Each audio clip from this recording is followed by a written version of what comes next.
কলকাতা কর্পোরেশনের ভেতরে শ্যামাপ্রসাদ মুখার্জিকে নিগৃহীত কে করেছিলেন তার নাম বললে নতুন রাজনৈতিক বিতর্ক তৈরি হবে।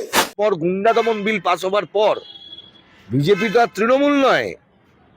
শ্রমিক ভট্টাচার্যর শব্দ চয়ন আর মমতা ব্যানার্জির শব্দ চয়নকে একভাবে দেখলে হবে না। Bharatiya Janata party is a political force of Rashtriya Swayamsevak সংঘ।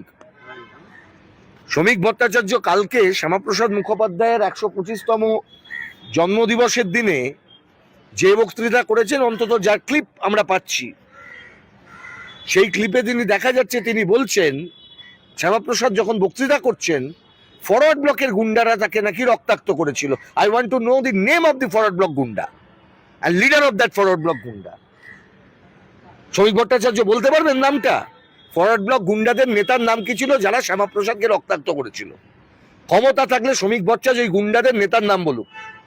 কলকাতা কর্পোরেশনের ভেতরে শ্যামাপ্রসাদ মুখার্জিকে নিগৃহীত কে করেছিলেন তার নাম বললে নতুন রাজনৈতিক বিতর্ক তৈরি হবে। উনি বলেছেন কলকাতা কর্পোরেশনের শ্যামাপ্রসাদকে নাকি হেকেল করা হয়েছিল, এবং কে করেছেন তার নামটা আমি বললে বিতর্ক নতুন করে দানা বাঁধবে। বিতর্ক করার দরকার নেই। আপনারা বলুন, আপনি গুন্ডাদের নেতা হিসেবে কার কথা বলতে চেয়েছিলেন কলকাতা কর্পোরেশনের?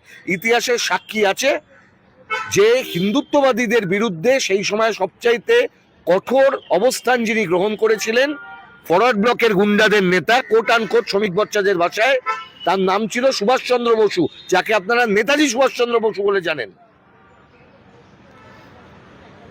তাহলে কে শ্যামাপ্রসাদ, কে সুভাষচন্দ্র? শ্যামাপ্রসাদ আর সুভাষচন্দ্রের মধ্যে চয়েস থাকলে বাংলার মানুষ কাকে মানবেন?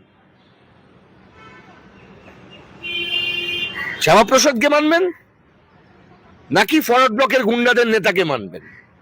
সুভাষ বোসকে যারা গুন্ডা বলে আর নামটা বলতে ভয় পায় বিতর্ক এড়ানোর জন্য, তাদেরকে দিয়ে আপনি কি আশা করতে পারেন? তাহলে বুঝুন ওদের গুন্ডা দমন বিলটা কাদের জন্য? ইংরেজের গুন্ডা দমন বিল ছিল সুভাষ বোসদের মতন যারা সেই সময় বিপ্লবীরা ছিলেন তাদেরকে আটকানোর জন্য, দমন করার জন্য রাওলাট আইন ইংরেজরা এনেছিল। আর আজকের এই নব্য ইংরেজ যারা, ইংরেজদের রিপ্লিকা আমাদের দেশে, রাষ্ট্রীয় স্বয়ংসেবক সংঘ, যারা নিজেরা গান্ধী হত্যার সঙ্গে জড়িত ছিল, যারা নিজেরা বিভিন্ন জায়গায় সন্ত্রাসবাদী কার্যকলাপের সঙ্গে যুক্ত ছিল, যারা ভারতবর্ষের বুকে অন্যতম সন্ত্রাসবাদের নিদর্শন বাবরি মসজিদ ধ্বংসের মতন কাজের সঙ্গে যুক্ত ছিল, সেই রাষ্ট্রীয় স্বয়ংসেবক সংঘ আজকে তারা বলতে চাইছে যে সুভাষ বোস গুন্ডা আর গুন্ডা দমন বিল। তারই উদ্দেশ্যে আজকে বারুইপুরের ক্ষেত্রে মুখ্যমন্ত্রী ওই মন্তব্য করেছেন। 125 ফুট উচ্চতা একটা মূর্তি তৈরি করা হবে। আরে আপনার ক্ষমতা আছে, আপনি 125 ফুট করবেন। পৃথিবীতে এরকম যার যখন ক্ষমতা ছিল 125 করেছে, তারপর যখন সরকার চলে গেছে তো কত হাতি গেল দল, মূষা বলে কত জল, অনেক আছে। মূর্তি বানালেই হলো নাকি? মূর্তি যদি বানানোর ক্ষমতা আপনারও থাকে, মূর্তি ফেলার ক্ষমতা জনগণেরও থাকে। সরকারি ছুটিও তো দেওয়া হচ্ছে, আছে, ক্ষমতা আছে তাই হচ্ছে। ক্ষমতা থাকবে না হবে না, যেদিনকে চলে যাবে এসব ছুটি থাকবে না, সিম্পল কথা। আর ভদ্রলোক যারা বলে তাদের থাকবে না কথা। ক্ষমতায় আছে, ক্ষমতায় তুমি দম্বে তুমি ছুটি দিচ্ছ।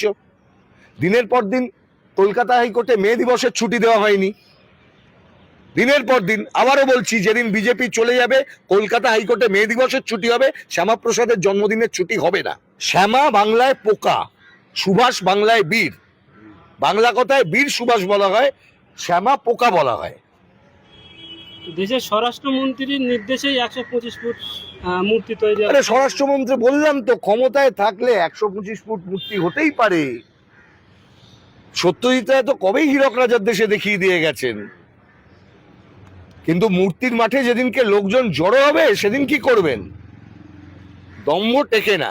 কাজ করুন, যা বলছেন সেটাকে পালন করার চেষ্টা করুন। বলছেন আইনের শাসন দেব, আইনের শাসন দিন।